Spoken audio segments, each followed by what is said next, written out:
Hey guys, welcome back to my channel. So friends, ఇవాళ చాలా delicious అయిన and చాలా ఇన్స్టెంట్గా తయారయ్యి ఈ స్వీట్ రెసిపీని మీతో షేర్ చేయబోతున్నానండి. ఒకసారి తింటే మళ్ళీ మళ్ళీ తినాలనిపిస్తుంది అండ్ చాలా ఈజీగా కూడా మీరు దీన్ని తయారు చేసుకోవచ్చు. దీన్ని తయారు చేయడానికి కోసం ముందుగా ఒక మిక్సింగ్ బౌల్లో నేను ఇక్కడ ½ కప్ మైదా పిండిని తీసుకుంటున్నాను. దీని బదులుగా మీరు కావాలంటే గోధుమ పిండినైనా సరే తీసుకోవచ్చు. గోధుమ పిండి ద్వారా ఈ మన స్వీట్స్ అనేవి మరింత హెల్తీగా అవుతాయి.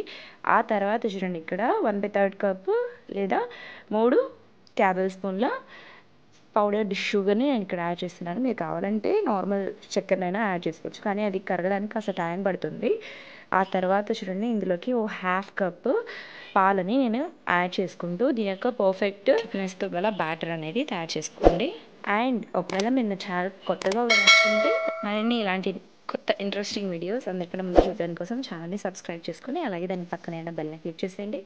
చూడండి, ఈ విధంగా కాస్త రన్నింగ్ టైప్ బ్యాటర్ని ప్రిపేర్ చేసుకోవాల్సి వస్తుంది. ఆ తర్వాత ఇందులోకి చూడండి 1/3 కప్పు సూజీని యాడ్ చేస్తున్నాను. సో బాంబే రవ్వని ఈ విధంగా మెల్లమెల్లగా యాడ్ చేసుకుంటూ నీట్గా కలుపుకోవాల్సి ఉంటుంది. సూజీని యాడ్ చేయడం వల్ల మన స్నాక్స్లో చాలా మంచి క్రిస్పీనెస్ అనేది వస్తుంది అండ్ చాలా టేస్టీగా కూడా ఉంటాయి అన్నమాట.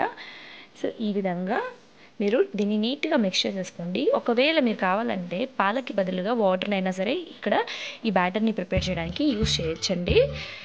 సో చూడండి, ఆ తర్వాత ఇక్కడ ½ టీ స్పూన్ యాలకుల పౌడర్ని కూడా నేను ఇందులోకి యాడ్ చేశాను. ఆ తర్వాత కూడా నీట్గా మిక్స్ చేసేసుకోండి. ఆ తర్వాత దీన్ని 5 మినిట్స్ రెస్ట్ ఉంచాల్సి వస్తుంది. ఆ తర్వాత మన బ్యాటర్ అనేది ఇంకా థిక్ అవుతుంది. అండ్ వన్ పాయింట్ ఏంటి అంటే, నేను ఇక్కడ మిల్క్ యాడ్ చేశాను కాబట్టి వీటిని ఈ స్వీట్స్ అనేవి మనం ఎక్కువ రోజులు స్టోర్ చేయలేము. ఒకవేళ మీరు ఈ బ్యాటర్ని వాటర్ యూస్ చేసి తయారు చేసుకుంటే మనం ఈ తయారు చేసుకునే స్వీట్స్ని మీరు కావాలంటే 1 వీక్ వరకు స్టోర్ అయినా సరే చేసుకోవచ్చు. ఆ తర్వాత ఇక్కడ డీప్ ఫ్రైకి సరిపడా ఆయిల్ని హీట్ చేసేసుకోండి. మన ఆయిల్ బాగా హీట్ అయ్యాక వీటిని ఇందులోకి యాడ్ చేసేసేయండి. యాడ్ చేశాక 2 సైడ్స్ కూడా చాలా మంచి గోల్డెన్ కలర్ వచ్చేంత వరకు వీటిని ఫ్రై చేసుకోవాల్సి ఉంటుంది. చూడండి, ఈ విధంగా యాడ్ చేస్తే అవి పైకి వచ్చేస్తాయి అన్నమాట. ఈ విధంగా ఫ్లోట్ అవుతూ ఉంటాయి.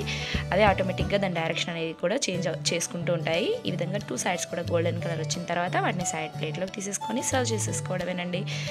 చూసారుగా, చాలా ఈజీగా మనం ఈ స్నాక్స్ అనేవి తయారు చేసుకోవచ్చు.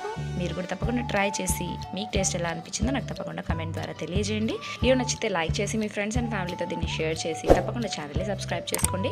Thank you for watching.